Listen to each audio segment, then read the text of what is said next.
धनु राशि के जातक आत्मविश्वासी, कॉन्फिडेंस से भरे हुए, इनका जो कॉन्फिडेंस लेवल होता है वो बहुत ज़्यादा हाई रहता है। स्वतंत्र विचारों वाले होते हैं, खुश मिजाज होते हैं, दर्शनीय दृष्टिकोण होता है इनका, दार्शनिक प्रवृत्ति, ईमानदार, सीखने की इच्छा इनमें मतलब हमेशा बनी रहती है इनकी।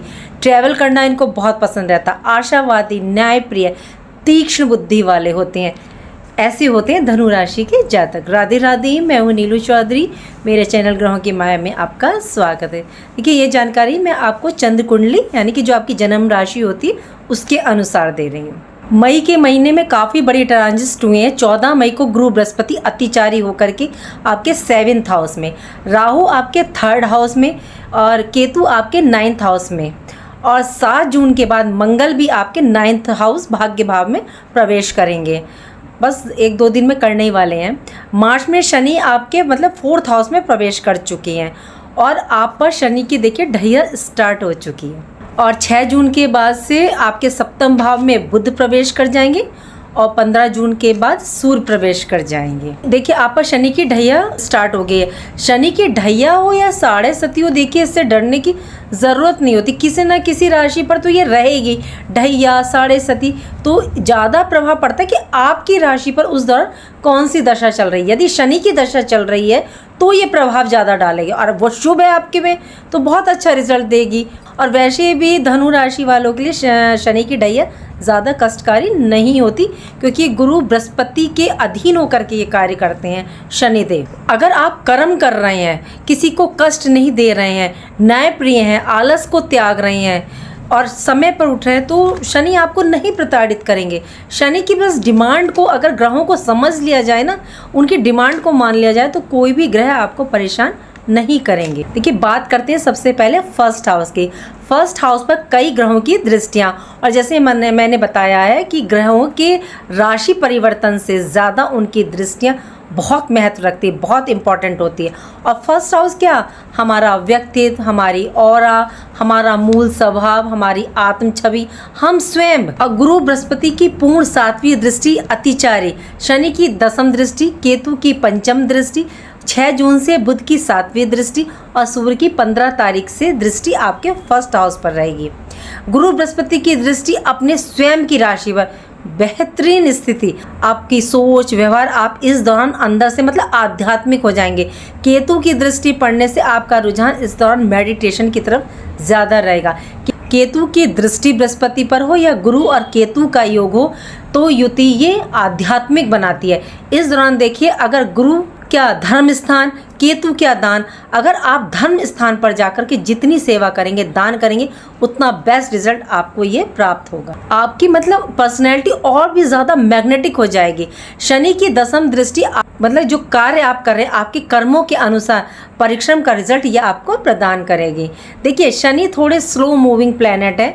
अब जून में ये 11 डिग्री को क्रॉस करेंगे। उससे पहले क्या है कि मई तक 5 डिग्री तक रहे, तो इन्होंने कोई खास रिजल्ट नहीं दिया, लेकिन 11 डिग्री पर आकर के शनि जो है अपना रिजल्ट देने के लिए बाध्य हो जाते हैं, और ये आपको रिजल्ट देंगे भी। सूर्य बुध की दृष्टि आपके 1st हाउस पर, तो आपकी सोच में इस टाइम पीरियड में काफ़ी बदलाव देखने को मिलेगा। आप जो सोचोगे उसे एग्जीक्यूट करोगे, क्योंकि बुध की भी दृष्टि है। और बुध क्या, माइंड, हमारी कम्युनिकेशन, तो इस दौरान आपका दिमाग, बुद्धि बहुत ज़्यादा चलेगी। बात करें 2nd हाउस की। 2nd हाउस में मकर राशि, इसके स्वामी शनि आपके 4th हाउस में विराजमान है। दूसरा भाव आपकी वाणी, कुल, कुटुंब, सेविंग का, और शनि 4th हाउस में भूमि, भवन, वाहन, माता का सुख, आपका सुख भाव, पब्लिक देखिए डीलिंग का। तो धन के द्वारा इस समय आपको सुख प्राप्त होगा। यदि आप धन को प्रॉपर्टी में लगाते हैं इस दौरान, तो आने वाले टाइम पीरियड में आपको इसका काफ़ी लाभ देखने को मिलेगा। परिवार, कुल, कुटुंब से सुख प्राप्त होगा, सौहार्दपूर्ण वातावरण रहेगा। देखिए, काफ़ी टाइम से ग्रह उठा पटक चल रहे थे, मतलब अप डाउन की स्थिति थी, तो काफ़ी वाद विवाद परिवार में मतलब बना हुआ था, माहौल मतलब अच्छा नहीं था। 2nd हाउस सेविंग का, हम कितना सेव करेंगे, कितना संचय कर पाएंगे। और 11th हाउस से पता चलता है कि आपकी लाइफ में कितना धन आएगा, कितना धन लाभ आपको होगा, जीवन में आपकी कितनी इनकम होगी। तो धन तो इस टाइम पीरियड में देखिए डेफिनेटली आपका संचय होगा, जिसका फ्यूचर में भी आपको रिजल्ट मिलेगा। माता से कोई वाद विवाद था या उनसे कोई दूरी बनी हुई थी या वो आपसे दूर थी, तो वो ख़त्म होगी, मतलब माता से इस दौरान आपकी बनेगी। यदि आप पॉलिटिक्स में हैं, शिक्षा के क्षेत्र में हैं, मीडिया से हैं, पब्लिक डीलिंग में है, तो ये टाइम आपके लिए बेस्ट है। वाणी पर देखिए थोड़ा सा कंट्रोल रखिएगा, थोड़ी सी आपकी वाणी कर्कश हो सकती है, क्योंकि शनि न्याय के देवता हैं। गलत बात ना तो ये बर्दाश्त करेंगे और ना आप ही इस टाइम पीरियड में किसी की गलत बात बर्दाश्त करोगे, तो इसलिए वाणी को थोड़ा सा देखिए संभालिएगा आप अपनी भी। और जब सामने वाला बोल रहा है तो थोड़ा सा उसको अवॉइड कर दीजिएगा, उस समय को निकाल दीजिएगा। प्रॉपर्टी रियल एस्टेट का कार्य है तो उसके लिए ये समय उत्तम है। बात करें थर्ड हाउस की, राहु यहाँ शनि की राशि कुंभ राशि में विराजमान है और ये यहाँ 18 महीने तक रहेंगे। Rahu third house, sixth house और 11th हाउस में अच्छे रिजल्ट देते हैं। वैसे देखिए सिर्फ राहु ही नहीं, जो भी क्रूर ग्रह 3, 6, 11 में बैठता है वो अच्छा माना जाता है। थर्ड हाउस कम्युनिकेशन का, संचार का, सिबलिंग का, हमारी आदतें, हमारी रुचि और सीखने की जो हमारी क्षमता है, छोटी यात्राओं का, छोटे भाई बहन का, इसलिए थर्ड हाउस को सहज भाव भी बोला जाता है। और राहु यहाँ विराजमान होकर के सबसे पहले आपकी वाणी को थोड़ा सा ये डिप्लोमेटिक कर देंगे। राहु पर गुरु बृहस्पति की नवम दृष्टि, मंगल की सप्तम दृष्टि, और जब आप सामने वाले से कम्युनिकेट करेंगे, उससे बात करेंगे, तो सामने वाले को ऐसा लगेगा कि आपके अंदर कितना ज्ञान है कि वो आपकी बातों को सुनेगा और आपसे बहुत ज़्यादा वो प्रभावित होगा। राहु आपको मतलब आउट ऑफ द बॉक्स चीज़ों की तरफ बढ़ाएंगे। राहु जिस भाव में बैठते हैं उससे संबंधित ही रिजल्ट देते हैं। साहस, मेहनत के भाव में तो ये आपको इस टाइम साहस बहुत दे रहे हैं, मेहनत करने की क्षमता को आपके बढ़ा रहे हैं, कई गुना बढ़ा रहे हैं। यदि आप इंडिपेंडेंट होकर के कर्म करना चाहते हैं, कुछ नया करना चाहते हैं, ट्रेडिशन से हट कर के करना चाहते हैं, या आपके अंदर कोई जिज्ञासा है कुछ नया जानने की, तो राहु आप में ये सब पैदा कर रहे हैं। इस टाइम यात्रा करवाएंगे आप, इस टाइम पीरियड में कुछ बड़ा करने की सोचेंगे और करेंगे भी, जिससे आपके जो विरोधी हैं उनमें ईर्ष्या की भावना उत्पन्न हो सकती है। यदि आप राइटर हैं, लेखक हैं, लेखिका हैं, मीडिया में हैं, तो आप इस दौरान कुछ हट करके करेंगे। आपके अंदर मतलब कि समाज को लेकर के कुछ अग्रेशन होगा, तो थोड़ा सा इसको थोड़ा सा कंट्रोल करिएगा, पड़ोसी भाई बहन से बना करके चलिएगा। बात करते हैं फोर्थ हाउस की। फोर्थ हाउस में मीन राशि, यहाँ शनि गोचर कर रहे हैं। गुरु बृहस्पति और शनि में कोई जो है दुश्मनी, शत्रुता नहीं है। चौथा भाव आपका पैतृक संपत्ति, पेरेंटल प्रॉपर्टी का, तो ये सुख आपको अब प्रदान करेंगे। शनि जून में देखिए अभी बताया पीछे मैंने कि 11 डिग्री को क्रॉस करें, तो अब आपको ये रिजल्ट देने के लिए बाध्य है। यदि आपका कोई काम, घर, जमीन, रियल इस्टेट से जुड़ा हुआ है, तो शनि यहाँ आपको बिजनेस व्यापार में बढ़ा रहे हैं। देखिए माता के साथ, मित्रों के साथ और जनता के बीच में आपके जो विचार हैं वो थोड़े से डिफरेंस ओपिनियन के रह सकते हैं। आपके विचार उनसे ना मिल रहे हो, तालमेल ना बैठ रहा हो।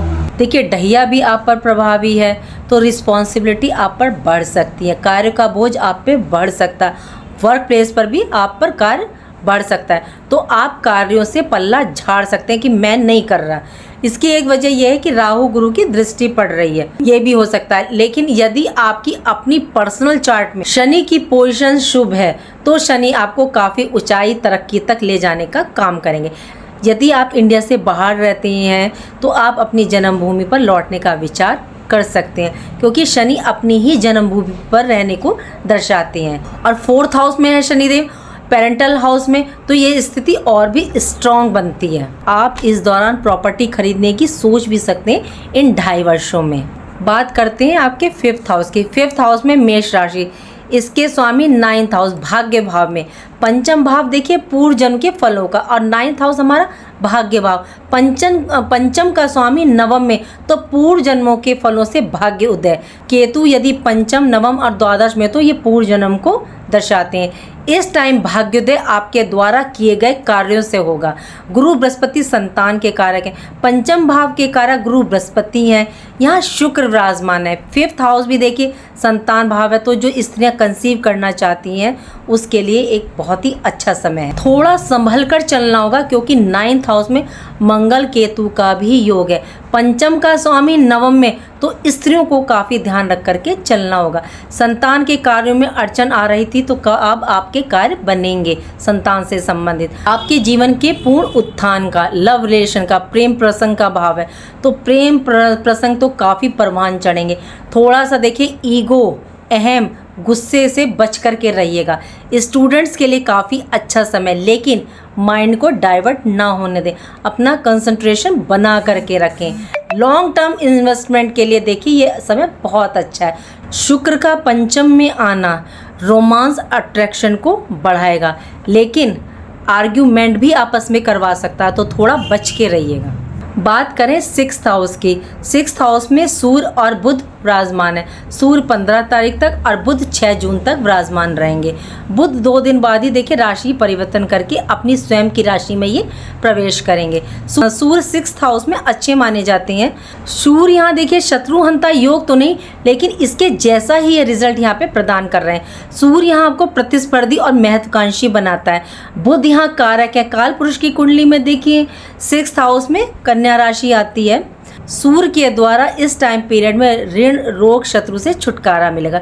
ये जॉब कंपटीशन का भाव है। यदि आप गवर्नमेंट रिलेटेड मतलब जॉब की तैयारी कर रहे हैं तो पूरे चांसेस बने हुए हैं। कोई कंपटीशन की, कॉम्पिटिटिव एग्ज़ाम की आप तैयारी कर रहे हैं तो इसकी भी पूरी पॉसिबिलिटी बनी हुई है कि आप निकाल लेंगे इस बार। थोड़ा सा गुस्से पर कंट्रोल रखिएगा, थोड़ा सा हाइपर आप हो सकते हैं इस दौरान। बात करें 7th हाउस की, 7th हाउस में मीन राशि, गुरु अतिचारी अवस्था में, और 1st हाउस अपने ही घर को देख रहे हैं। गुरु अपने चक्र को एक राशि में 13 महीने में पूरा करते हैं, लेकिन अतिचारी अवस्था में ये इस चक्र को 5 महीने में पूरा करेंगे। इससे क्या देखने को मिलेगा? मैरिड लाइफ में आपस में काफ़ी अच्छा देखने को मिलेगा, संबंध सुधरेंगे, मिसअंडरस्टैंडिंग दूर होगी, बिजनेस पार्टनरशिप के साथ आपके संबंध सुधरेंगे। गुरु बृहस्पति देखिए विस्तार के कारक, तो बिजनेस व्यापार में आपका विस्तार करेंगे। बुध भी बिजनेस व्यापार के कारक है। अब बुध 6 जून से आपके 7th हाउस में प्रवेश करेंगे और सूर्य आपके 15 जून से, फिर बहुत अच्छी स्थिति आपके लिए रहेगी। लेकिन सूर्य जब 7th हाउस में आते हैं तो थोड़ा ईगो प्रॉब्लम ये देते हैं, तो थोड़ा मैरिड लाइफ में और बिजनेस में अहम ईगो को ना आने दें।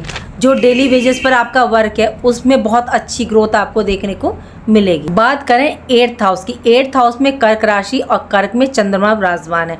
8th हाउस में चंद्रमा अच्छे रिजल्ट नहीं देते।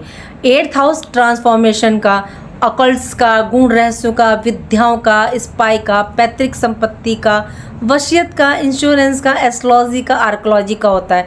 तो इस भाव का रिजल्ट आपको चंद्रमा के मूव करने पर मिलेगा। जैसे जैसे चंद्रमा मूव करते जाएंगे, जिस जिस भाव में जाते जाएंगे, आपको उसी के अनुसार रिजल्ट मिलेगा। चंद्रमा 2.25 दिन में देखिए राशि परिवर्तन करते हैं, तो जिन जिन भाव में ये गोचर करते रहेंगे उसी के अकॉर्डिंग आपको रिजल्ट मिलता रहेगा। बात करें 9th हाउस की, 9th हाउस में सिंह राशि, यहाँ केतु विराजमान है। 7th हाउस से मंगल भी प्रवेश करेंगे।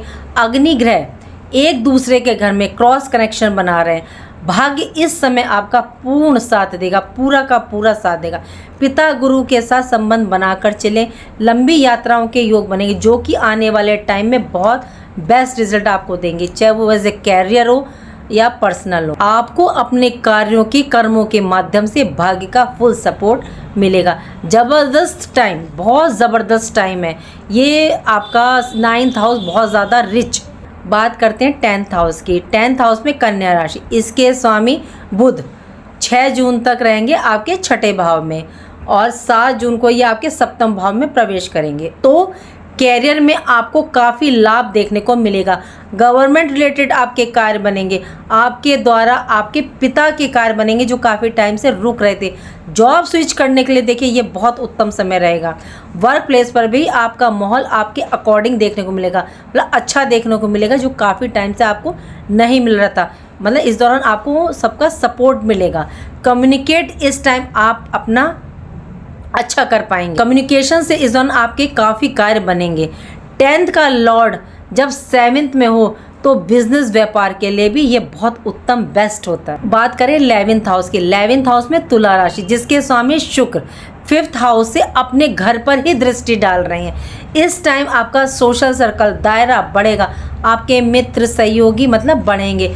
भाई बहनों से इस दौरान आपके बहुत अच्छे कनेक्शन बन सकते हैं और उनसे कुछ लाभ की प्राप्ति हो सकती है, कोई गिफ्ट प्राप्त हो, कुछ भी हो, लेकिन मिलेगा आपको इस दौरान लाभ। आपकी इच्छा पूर्ति, आपके डिज़ायर्स इस दौरान पूरे होंगे। 11th हाउस पर गुरु बृहस्पति की पंचम, राहु की नवम दृष्टि और 2 गुरुओं की दृष्टि इस पर पड़ रही है लाभ पर, तो आपकी इच्छा पूर्ति 100% पूरी होगी। शुक्र आपके वैभव धन संबंधी इच्छाओं की पूर्ति यहाँ पर देखिए कर। बात करते हैं 12th हाउस की। 12th हाउस आपका व्यय भाव, आपका विदेश रिलेटेड भाव है, कोर्ट कचहरी का, हॉस्पिटल का, तो सूर्य बुध मंगल की दृष्टि यहाँ पर है, तो थोड़ा स्वास्थ्य पर ध्यान रखिएगा, खाने पीने पर ध्यान रख करके चलिएगा, कहीं स्वास्थ्य में कोई प्रॉब्लम ना आ जाए। विदेश रिलेटेड काम देखिए आपके बनेंगे। 12th हाउस का स्वामी भाग्य भाव में, तो भाग्य के द्वारा आपके काम बनेंगे। विदेश का मतलब देखिए दूसरे स्टेट में भी हो सकता है, आप दूसरे स्टेट भी जा सकते हो। आप हाई एजुकेशन के लिए, कैरियर के लिए अपने एक स्टेट से दूसरे स्टेट भी जा सकते हैं और आप आउट ऑफ इंडिया विदेश भी जा सकते हैं। ये बहुत अच्छा टाइम पीरियड है आपके लिए। देखिए थोड़ा सा ध्यान रख के चलेगा। एक तो आपको शॉर्टकट रास्ता बिल्कुल नहीं अपनाना है, प्लीज़ इसको अवॉइड कीजिएगा, तभी राहु आपको पूरा रिजल्ट देंगे। मेडिटेशन से ज़रूर जुड़ के रहिएगा। और जो नीचे के तबके के लोग होते हैं, जो कर्मचारी होते हैं, जो मज़दूर होते हैं, उनको कुछ ना कुछ खाने को दीजिए, कुछ भी दीजिए, लेकिन दीजिए ज़रूर। इससे बहुत अच्छा रिजल्ट आपको देखने को मिलने वाला है। और देखिए अब आपको उपाय क्या करने हैं। एक तो मंगल केतु की युति है, तो उसके लिए आप सुंदरकांड का पाठ करें। सुंदरकांड का पाठ 4 से 6 शाम के टाइम बहुत अच्छा रहता है। और आप मंदिर जा रहे हैं तो हनुमान जी के चरणों का जो सिंदूर है वो अपने मस्तक पर लगाएं। यदि कहीं कैंप लगा रहा है तो अगर आप दवाइयों का वितरण कर सकते हैं तो कीजिए। और देखिए केतु को आप हम अच्छा रखने के लिए उनको धर्म स्थान पे पहुंचा दीजिए। तो धर्म स्थान क्या, हमारे गुरु बृहस्पति, वो मंदिर का स्थान है। केतु दान पुण्य, तो आप मंदिर में जाके दान पुण्य कीजिए, मंदिर में जाके सेवा कीजिए। आप गुरुद्वारे जाते हैं, मंदिर जाते हैं, जहाँ भी जाते हैं आप उसी तरह की सेवा कीजिए, कोई प्रॉब्लम नहीं। और राहु के लिए एक काम और कीजिएगा, अगर कर सकते हैं, या तो आप सुन लीजिए, पढ़ लीजिए, डाउनलोड कर लीजिए, कुछ भी कर लीजिए। एक इनके लिए स्कंद पुराण में नील सरस्वती स्त्रोत है, उसका पाठ कीजिएगा, बहुत अच्छा और उत्तम रिजल्ट रहेगा। बस आप आलस को त्याग के रहिए, किसी का पैसा ना मारिए, कर्म अच्छे रखिए, नीचे के तबके के लोगों की सेवा कीजिए, आपको बहुत अच्छे रिजल्ट देखने को मिलेंगे। तो फिर देखिएगा जून का महीना धनु राशि के जातकों के लिए बहुत ही अच्छे रिजल्ट लेकर के आ रहा है। और प्लीज़ अपनी पर्सनल हॉरोस्कोप को ज़रूर चेक कीजिएगा, कि जिससे आप ये ना कह सकें कि हमें ये रिज़ल्ट नहीं मिला। तो अपनी हॉरोस्कोप ज़रूर चेक कीजिएगा, फिर देखिए आपको क्यों रिज़ल्ट मिलेगा, 100% रिज़ल्ट मिलेगा। उम्मीद करती हूँ कि जो जानकारी मैंने आपको दी वो आपको अच्छी लगी होगी, और अच्छी लगी है तो लाइक कीजिए, कमेंट बॉक्स में हर हर महादेव लिखिए, और मेरे चैनल ग्रहों की माया को सब्सक्राइब कीजिए। राधे राधे, जय माँ बाबा।